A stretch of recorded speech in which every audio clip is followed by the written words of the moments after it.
Halo guys, balik lagi bersama Bang Theo di sini. Kali ini Bang Theo akan melanjutkan cerita Again the Sky Supreme. Buat kalian yang penasaran, langsung saja ya simak video kali ini. Oke guys, sebelum video mulai ada saweria dari Bang Syahdan. Biasa Min, gaskan, paham banget Mimin ya sama Bang Syahdan. Oke, langsung gas aja. Tapi sebelum itu semoga Bang Syahdan diberikan kesehatan lahir batin dan rezeki yang selalu melimpah ya. Amin. Oke, langsung saja ke videonya. Di belakang Baiya ada 4 pemuda. Salah satunya adalah Bairen yang merupakan sepupu Baisu. Orang kedua adalah putra tunggal dari paman ketiga Baisu, yaitu Bailong. Orang ketiga adalah putra tertua dari paman keempat Baisu, yaitu Baihu. Orang terakhir adalah satu-satunya putra paman kelima, yaitu Baiying. 4 pria dan 1 wanita dengan bakat berbeda adalah yang paling diharapkan untuk menjadi dewa perang. Karena itu, pada saat ini, Baisu terlalu malas untuk melihat kelima orang itu. Ketika kamu melihat sepupumu, mengapa kamu tidak menyapa? Ketika suara keras itu berdering, Bairen melambaikan kipas lipatnya dan menghalangi jalan Baisu. Pada saat ini, Baiying juga berdiri di depan Baisu dengan tangan terlipat di atas bahunya. Dia berkata, "Apakah kamu bisa sombong hanya dengan menjadi prajurit bintang 9? Aku hanya prajurit bintang 8, jadi kamu memandang rendah diriku." Baisu tersenyum dan berkata, "Sepupu, aku tidak mengatakan itu." Baiying tersenyum dan berkata, "Tentu saja kamu tidak berani mengatakan itu. Sepupu, aku ingat bertahun-tahun yang lalu, ketika aku adalah prajurit bintang 4, kamu sudah menjadi bintang 8. Pada saat itu, aku pikir kamu sangat kuat. Namun ternyata kamu kalah dariku hanya beberapa pukulan." Memikirkan masa lalu, itu benar-benar lucu. Wajah Baisu langsung berubah pucat. Pada saat ini, Baiying memandang Sensubing dan Tesianer dan lebih dari selusin wanita lainnya. Jakunnya berdenyut dan air liurnya membengkak. "Sepupu, siapa mereka?" Ketika Baiying bertanya, Baihu, Bailong, dan Bairen menatap gadis-gadis itu, dan mata mereka juga penuh keheranan. "Apakah itu ada hubungannya denganmu?" Baisu berkata dengan tidak sabar, melihat kembali ke arah Tanyun dan berkata, "Ayo pergi." Baiying mengambil langkah dan muncul di depan Gongsun Roxy. Dia tertawa dan berkata, "Kecantikan kecil, siapa namamu?" Gongsun Roxy melirik Baiying dengan dingin dan mengabaikannya. "Aku menanyakan sesuatu padamu." Baiying menatap Gongsun Roxy dan berkata dengan keras. Sosok Tanyun melintas dan muncul di depan Gongsun Roxy. "Dia adalah istriku. Istriku tidak memprovokasi dirimu. Apa yang kamu inginkan?" Mendengar ini, Baiying tertegun sejenak, seolah-olah dia tidak bisa mempercayai telinganya. Semut prajurit bintang 1 di depannya benar-benar berani. Tiba-tiba, wajah Baiying menjadi dingin. "Wah, kamu sangat buta. Kamu bahkan tidak melihat siapa aku. Beraninya kamu memarahi diriku." Ketika Tanyun hendak berbicara, Baisu tiba-tiba berteriak, "Mereka adalah orang-orangku. Jangan mencari masalah." Mendengar itu, Baiying berkata dengan tegas, "Baisu, kamu masih berani meneriakiku sekarang. Sepertinya aku akan mendidikmu hari ini." Baiying mengangkat telapak tangannya. Setelah mendengar ini, Baisu tiba-tiba menjadi tidak takut pada pihak lain karena suatu alasan. Dia mencibir, "Ayo bertarung. Jika kamu tidak bertarung, kamu pengecut. Sepertinya aku benar-benar ingin mendidikmu untuk paman ke-6. Baiying melesatkan telapak tangannya ke wajah Baisu dengan suara yang dalam. Ketika Tanyun hendak bergerak, Baisu berkata, "Saudara Jing, kamu bukan lawannya, jangan bergerak. Seseorang akan datang." Ketika Tanyun bingung, tiba-tiba seorang pria parubaya muncul entah dari mana, menarik Baisu ke belakangnya dengan satu tangan, membalikkan tangannya dan menampar wajah Baiying. Baiying memuntahkan seteguk darah, dikirim terbang 100 kaki jauhnya, dan jatuh ke tanah. Setelah Baiying bangkit dengan marah, dia mengutuk, "Siapa yang berani memukulku?" Baiying sepertinya tiba-tiba dijepit di lehernya. Ketika dia melihat menghadap pria parubaya itu, dia dengan hormat berkata, keponakan telah melihat paman keenam. Itu benar, dia adalah Jenderal Besar Bai Feng. Pada saat ini, Bai Long, Bai Hu, Bai Ren, dan Bai Ya menundukkan kepala mereka. Keponakan melihat paman keenam. Setelah Bai Feng menegus dingin, dia maju selangkah, membalikkan tangannya dan menampar wajah Bai Ying. Bai Feng berkata dengan sungguh-sungguh, "Apakah aku membutuhkan dirimu untuk mengajari anakku? Kurasa aku harus memberi pelajaran untuk saudara kelima." Paman keenam tenang, ini kesalahan keponakan. Bai Ying tidak bisa menahan amarah di hatinya. Bai Feng memandang kelima orang itu dan berkata dengan dingin, "Kamu dan Su'er sama-sama ada dalam darah keluarga Bai, tapi sering menindas Su'er. Siapa yang memberimu keberanian? Di masa depan, jika kamu berani menggertak Su'er lagi, jangan salahkan aku karena tidak menunjukkan belas kasihan." Setelah mendengar itu, Bai Ying dan 4 lainnya menghilang. "Ayah, izinkan aku memperkenalkanmu pada saudaraku." Bai Su menarik Tan Yun dan tersenyum. Dia adalah saudara Jing Yun. Bai Feng melirik Tan Yun. Bawahan telah melihat Jenderal Besar. Tan Yun, Shen Shubing, dan yang lainnya menghadap Bai Feng dan membungkuk bersama.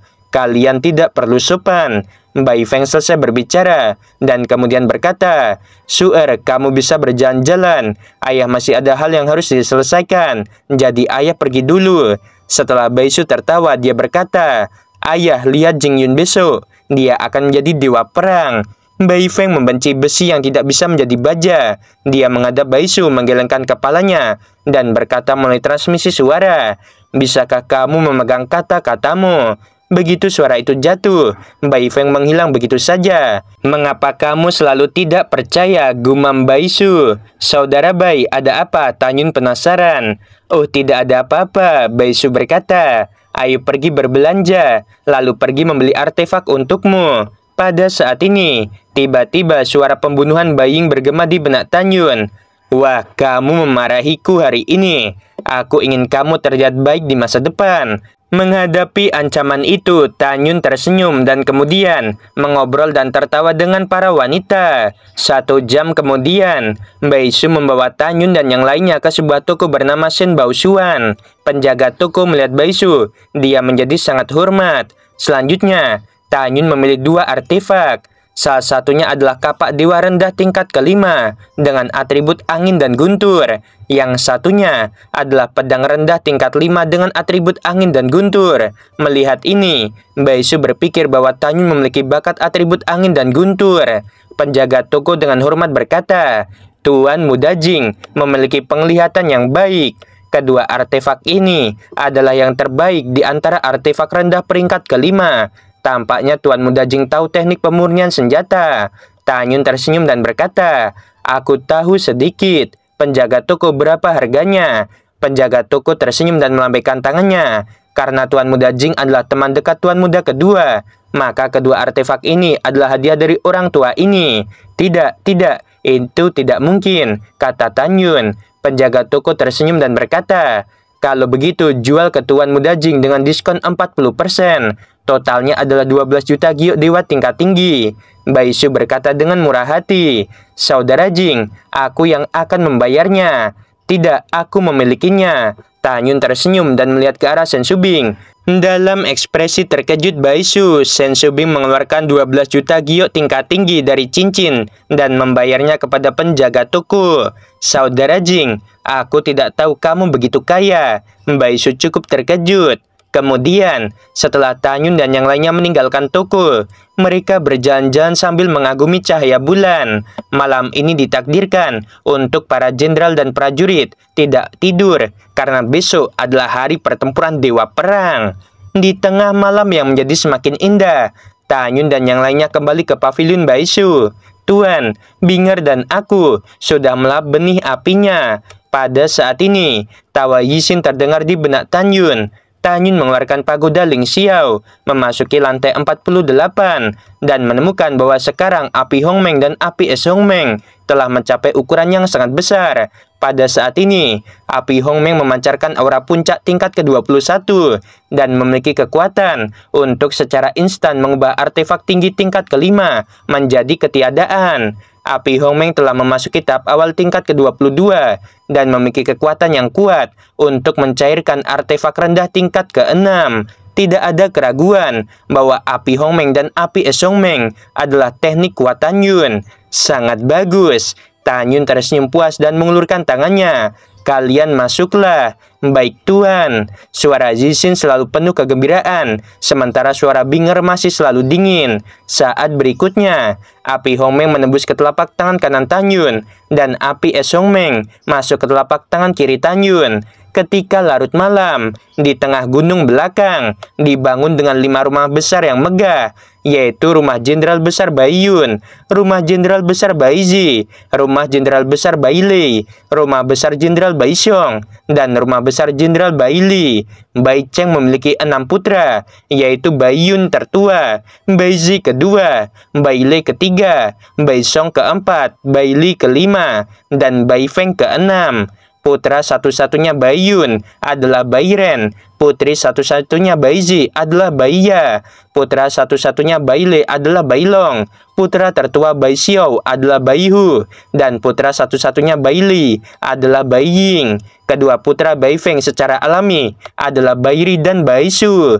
Pada saat ini, di aula di Istana Jenderal Besar Bai Li, Bai Ying memandang Bai Li. Wajahnya penuh keluhan. Ayah, Paman ke-6 memukuliku di depan begitu banyak orang di kamp militer. Ini tidak bisa dilupakan saja. Tentu saja tidak. Mata Bai Li muram. Tapi tidak sekarang. Dalam pertempuran Dewa Perang besok, tidak ada satupun dari bawahan Paman ke-6 yang bisa menjadi Dewa Perang. Paman ke-6 akan kalah selamanya. Setelah kompetisi selesai, ayah akan melampiaskan amarahmu padanya. Sebelum itu, jangan memprovokasi Paman ke-6. Mendengar ini, Bai Ying mengangguk dengan serius dan berkata, apa yang diajarkan ayah, anak ini mengingatnya. Setelah Bai Li mengangguk, dia menatap Bai Ying dengan penuh harapan.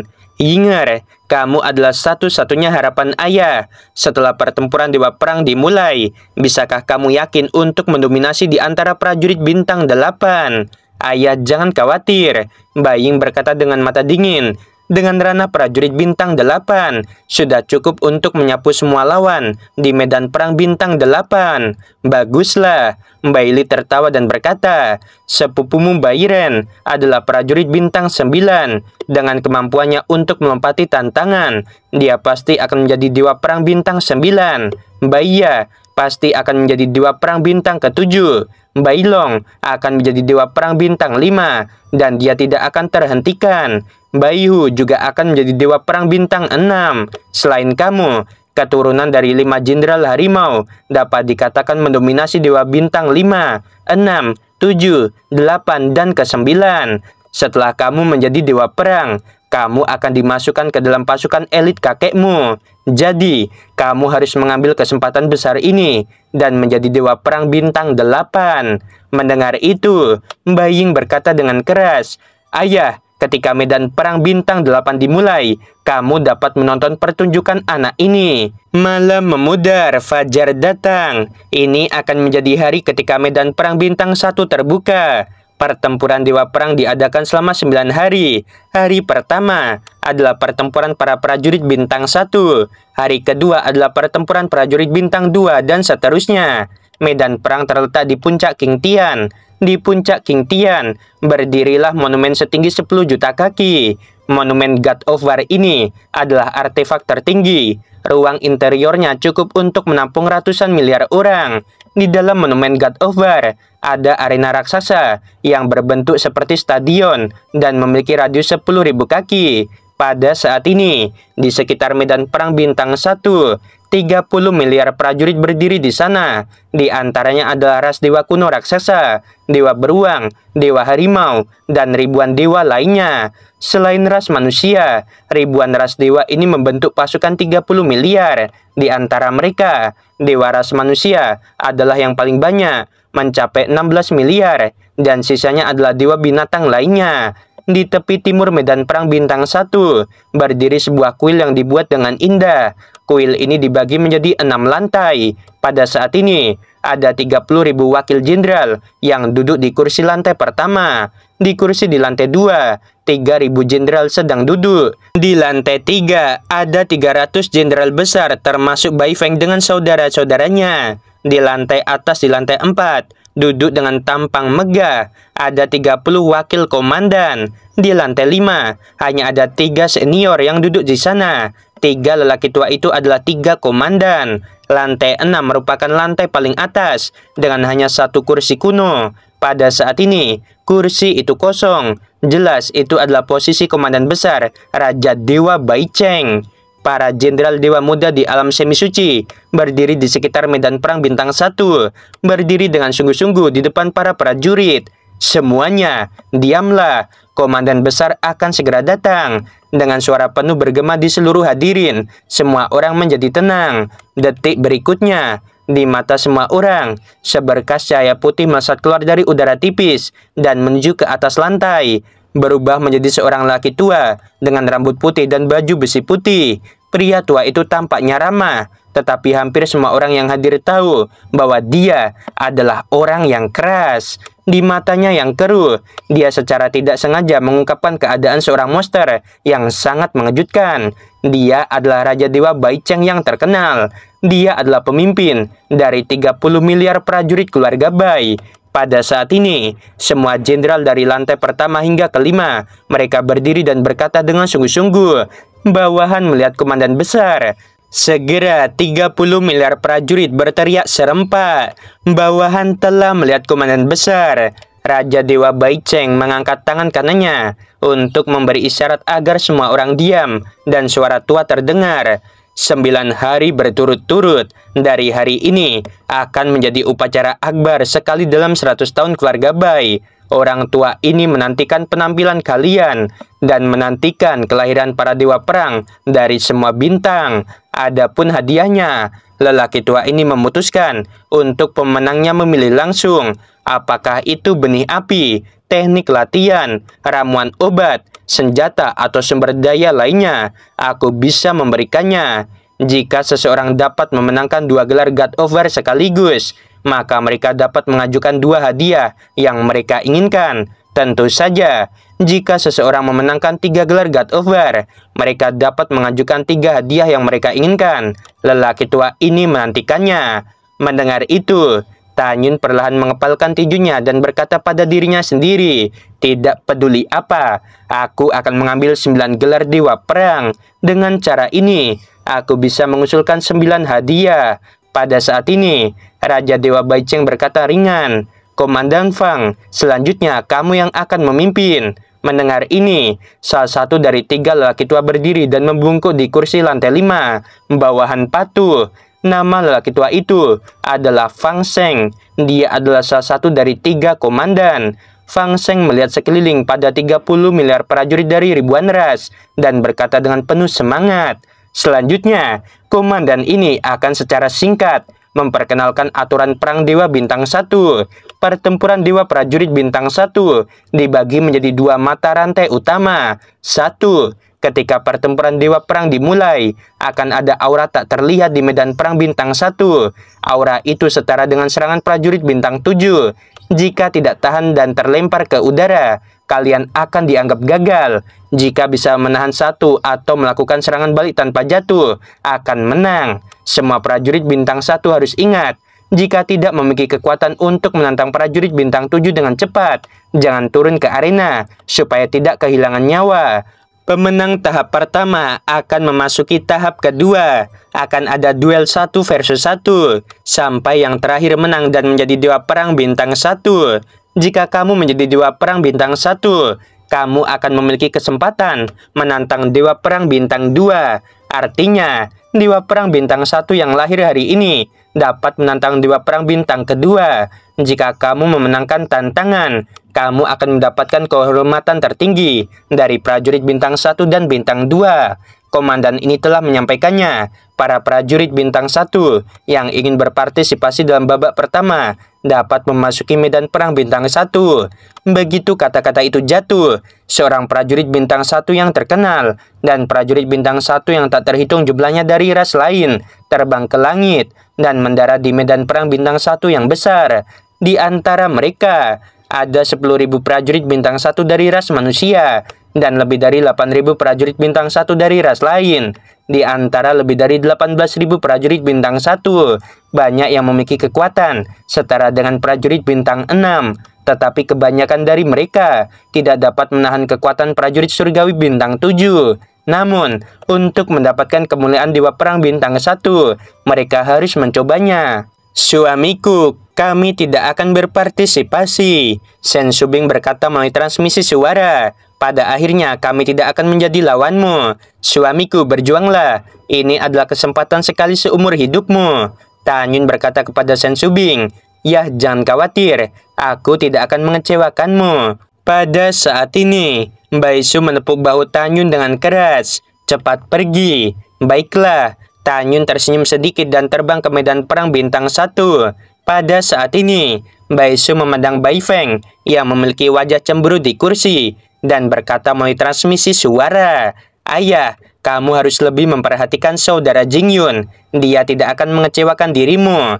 Bai Feng mengangguk dan menatap Tan Yun yang sombong di medan perang bintang 1. Pada saat ini, Jenderal Besar Bai Yun yang berada di samping memandang Bai Feng dengan sarkasme yang tidak disembunyikan di matanya. "Adik keenam, kamu memiliki banyak orang yang naik ke sana. Apakah menurutmu bawahanmu akan berhasil lalu melahirkan seorang dewa perang bintang 1? Tanpa menunggu Bai Feng berbicara, Bai Zi berkata tanpa senyum, "Saudaraku, jika kamu menanyakan pertanyaan ini, bukankah itu membuat saudara keenam malu? Bawahan saudara keenam telah kalah selama 3.000 tahun dan tidak pernah ada yang menjadi dewa perang. Kali ini pasti juga begitu." Menghadapi penghinaan dari kakak tertua dan kakak kedua, bisa dibayangkan kemarahan di hati Bai Feng. Bai Feng berkata dengan dingin, "Jangan khawatir kedua saudaraku." Setelah itu, Bai Feng mengabaikan saudara-saudaranya. Pada saat ini, di lantai 5, Komandan Fang Sheng menatap lebih dari 18.000 prajurit di medan perang bintang 1 dan suara tuanya terdengar, "Hidup dipertaruhkan dan hargai itu." Komandan ini hanya bertanya sekali, "Masih belum terlambat bagimu untuk memilih berhenti." Pada saat ini, seorang prajurit Dewi mengerutkan bibir merahnya. "Aku berhenti." Wanita itu terbang menjauh dari medan perang bintang 1. Yang lain, jika mereka tidak berhenti, maka komandan akan memulai medan perang bintang 1. Setelah Komandan Fang Sheng berkata, dia menjentikan lengan kanannya, dan token melingkar terbang keluar dari lengan jubah dan menembak jatuh. Mata formasi ada di tengah medan perang bintang 1. Tiba-tiba, dalam getaran kehampaan yang hebat, tirai cahaya setinggi langit muncul di atas medan perang bintang 1 yang besar, menutupi seluruh medan perang. Segera setelah itu, pupil Tan Yun sedikit menyusut. Dia merasakan aura tak terlihat yang memancar dari medan perang. Dalam sekejap, kekosongan di atas medan perang bintang 1 runtuh satu demi satu, dan gelombang badai energi setebal 100 kaki dan sepanjang 3.000 kaki menghantam Tan Yun dan yang lainnya. Setiap badai energi sebanding dengan pukulan kuat dari prajurit bintang 7. Lebih dari 18.000 badai energi mengunci masing-masing prajurit bintang 1 di medan perang, membuat Tan Yun dan yang lainnya tidak dapat melarikan diri. Seorang prajurit dengan ketinggian 100 kaki dan tubuh manusia berkepala banteng mengeluarkan kapak raksasa. Kekuatan dewa di tubuhnya dituangkan ke dalam kapak dan menabrak badai energi yang datang. Saat dia menabrak badai kekuatan, dia menjerit kesakitan. Dia merasakan kapak raksasa itu seolah-olah menebas benda yang sangat keras.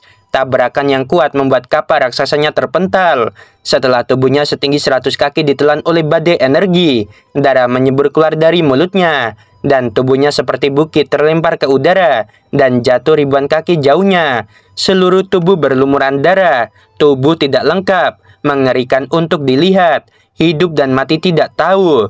Untuk sementara waktu, di medan perang bintang 1, suara ketakutan, rasa sakit, teriakan minta tolong, dan kegembiraan tidak ada habisnya. Di hadapan semua orang, ada ratusan prajurit di medan perang bintang 1. Seluruh tubuh tidak dapat menahan serangan badai energi dan berubah menjadi awan darah tanpa meninggalkan tulang. Darah menodai kehampaan dan lebih dari 10.000 prajurit. Beberapa terluka, beberapa kehilangan tangan dan kaki, dan beberapa memuntahkan darah dari mulut mereka, terluka parah dan jatuh ke alun-alun. Pada saat ini, di mata Sen Subing dan yang lainnya, Tanyun di badai energi yang menderu ekspresinya tenang. Bai Feng yang telah mendengarkan kata-kata putranya dan memberi perhatian khusus pada Tanyun, dia menjadi mengerutkan kening. Ketika Bai Feng berpikir bahwa Tanyun sudah terlambat untuk menanggapi serangan itu, apa yang terjadi selanjutnya membuat Bai Feng sangat bersemangat. Dia melihat bahwa Tanyun membawa tangan kirinya di punggungnya dan melemparkan tinju kanannya dengan ringan. Ketika Tanyun memukul badai energi dengan tangan kanannya, suara keras pecah. Itu menarik perhatian banyak orang. Di mata para prajurit dan para jenderal yang terkejut, mereka melihat bahwa Tanyun tidak bergerak dan badai energi yang terkena pukulannya langsung hancur dari kehampaan dan menghilang. Anak ini potensinya bagus. Raja Dewa Baicheng yang duduk di lantai 6 menatap Tanyun dengan sedikit persetujuan di matanya yang mendung. Sangat bagus. Tuan Bai Feng tidak bisa menahan tawa. Jenderal besar di sebelahnya tidak berpikir begitu. Karena seperti Tanyun, ada ratusan orang yang mengalahkan badai energi dengan satu pukulan. Saudara ke-6, apakah kamu sangat bersemangat? Bailey mencibir dengan suara rendah. Tapi tidak heran, saudara ke-6 bawahanmu akhirnya ada juga yang bagus. Bai Feng mengerutkan kening dan mengabaikan Bailey. Pada saat ini di lantai 5, Komandan Fang Sheng berkata dengan keras, tahap pertama selesai, dan komandan ini mengumumkan bahwa ada total 123 prajurit bintang 1 yang telah maju ke tahap kedua. Dari 123 akan bertarung dan menjadi 62. Di babak pertama, 61 orang akan tersingkir. Jika salah satu dari mereka menggambar angka kosong, dia akan langsung maju ke babak kedua. Pada saat berikutnya, seorang jenderal kecil memimpin puluhan ribu prajurit ke medan perang bintang 1 untuk memindahkan mayat dan yang terluka. Ketika medan perang bintang 1 dibersihkan, Tanyun dan 122 orang lainnya mulai memilih nomor untuk menentukan lawan. Setelah mendapatkan nomornya, Tanyun tersenyum. Sepertinya aku cukup beruntung mendapatkan nomor kosong. Dalam 1 jam berikutnya, 60 pasang lawan lainnya bertarung dengan sengit di medan perang bintang 1. Pada akhirnya, 61 orang menang, termasuk Tanyun total 62 orang. Yang mengecewakan Bai Feng adalah hanya Tanyun, salah satu bawahannya yang maju ke babak kedua. Pada saat ini, 299 jenderal besar lainnya, mereka memandang Bai Feng dengan cemooh, penghinaan dan simpati. Di sisi lain, bawahan langsung jenderal besar Bai Feng merasa bahwa wajah mereka kusam. Pada saat ini, di kursi di lantai 6, Raja Dewa Baicheng menggelengkan kepalanya dan berkata, Fenger, sepertinya kamu akan mengecewakan ayah lagi. Setelah mendengar ini, Bai Feng mengepalkan tinjunya erat-erat dan berderit. Ayah, meskipun hanya memiliki satu prajurit yang memasuki babak kedua, anak ini percaya bahwa Jingyun tidak akan mengecewakan. Sekarang pertempuran Dewa Prajurit Bintang 1 belum berakhir. Kamu tidak boleh menyangkal begitu cepat. Mendengar ini, Raja Dewa Baicheng mengangkat alis putihnya, dan dengan sedikit ketidaksenangan di matanya, dia kembali normal dan mengabaikan Bai Feng. Bai Feng menatap Tanyun, matanya menunjukkan ekspresi antisipasi yang kuat, dan diam-diam berkata, aku harap putra ini benar-benar seperti yang dikatakan Suer, dan dia berbeda dari orang biasa. Pada saat ini, suara Komandan Fang Sheng terdengar di telinga semua orang. Sekarang untuk ronde ketiga, 62 akan menjadi 31. Komandan Fang Sheng melambaikan tangannya, dan segera di depan 62 orang, tirai cahaya muncul. Tanyun mengelurkan jari, dan kata satu yang diringkas dari kekuatan suci muncul di dalamnya. 1, berarti Tanyun akan bersaing dengan prajurit lain yang telah menarik angka 1. Dalam satu tarikan napas, lotre yang lain sudah berakhir. Komandan Fang Sheng berkata dengan sungguh-sungguh, semua orang bersiaplah. Setelah Tanyun dan yang lainnya menjawab, mereka naik ke udara dan mendarat di arena nomor 1. Dengan getaran keras, seorang pemuda terbang di depan Tanyun. Merasakan napas pemuda itu, Tanyun berpikir dalam hati, klan dewa beruang gila. Betul sekali, pemuda yang bertarung melawan Tanyun adalah klan dewa beruang gila. Pada saat ini, Bai Ying yang sedang menonton menatap Tanyun dan berkata, Nak, di depanmu adalah bawahan ayahku dari prajurit dewa beruang gila. Kamu akan segera mati. Bai Ying mengirim transmisi suara pada pemuda berjubah hitam. Anak ini mempermalukan tuan muda ini tadi malam, dan kamu harus mencabik-cabiknya. Mata pemuda itu penuh dengan niat membunuh, dan dia bersuara, Tuan muda jangan khawatir, aku pasti akan mencabik-cabiknya. Sudut mulut Tanyun tersenyum jahat dan berkata kepada Bai Ying, Bai Ying, bukan aku yang mati hari ini, tapi beruang bodoh ini. Kamu ditakdirkan untuk kecewa. Pada saat transmisi suara Tanyun, pihak lawan sudah siap. Suara Fang Sheng terdengar. Hidup dan mati adalah takdir. Game ketiga dimulai. Begitu kata-kata itu jatuh, di 30 arena lainnya, pedang dan bayangan menghancurkan langit. Dua sisi duel dimulai, dan habis-habisan untuk pertempuran sengit. Pada saat ini, di tengah kerumunan penonton, suara Baisu tiba-tiba terdengar. Ayo Jingyun, kalahkan dia. Hampir semua prajurit di bawah komandan Bai Feng berteriak, Jingyun, ayo habisi dia dan maju ke ronde keempat. Jingyun perkasa, habisi dia. Bailey berkata, saudara keenam, anak bernama Jingyun ini pasti akan kalah. Klan Dewa Beruang Gila lahir dengan kekuatan ilahi, dan satu pukulan sudah cukup untuk menghancurkan artefak tinggi tingkat ketiga. Wajah Bai Feng muram, dan dia berkata, jangan banyak bicara, jika tidak, begitu Jingyun menang, kamu akan ditampar. Pemuda berjubah hitam berubah menjadi beruang hitam dengan ketinggian 300 kaki. Dia menatap Tanyun, membuka mulutnya yang berdarah, dan pupil matanya yang besar penuh dengan penghinaan. Maafkan aku karena akan menghabisimu. Beruang hitam memancarkan kekuatan. Ia membumbung ke langit, dan kemudian berputar di udara, menghancurkan kekosongan dengan cakar beruangnya, dan menembak Tanyun seperti kilat. Mata Tanyun mengungkapkan niat membunuh yang dingin. Dia menukik lututnya, dan dalam kebingungan kerumunan, dia naik ke langit dan membanting kepalanya ke kaki beruang. Adegan ini bukan masalah sepele. Baisu buru-buru berteriak, jangan gegabah, cepat tunjukkan senjatamu. Saat berikutnya, suara dominan Tanyun terdengar di telinga semua orang. Aku tidak membutuhkan senjata untuk menghadapinya. Kata-kata Tanyun mengejutkan banyak orang, membuat banyak orang meremehkan. Diam-diam berpikir bahwa selanjutnya, Tanyun akan ditampar sampai mati oleh telapak tangan beruang hitam Dewa Gila. Tapi apa yang terjadi selanjutnya membuat Jenderal Bai Feng tiba-tiba berdiri dari tempat duduknya, gemetar hebat karena kegembiraan. Oke guys, sampai sini dulu ya episodenya. Nanggung ya, gimana lagi guys, ini sudah panjang ya. Dan episode ini kenapa panjang, kalian berterima kasih lagi ya sama Bang Syahdan teman-teman, salah satu yang support Mimin ya untuk membuatkan video yang panjang. Oke, sebelum video berakhir, Mimin mau bilang sungguh membagongkan. Terima kasih.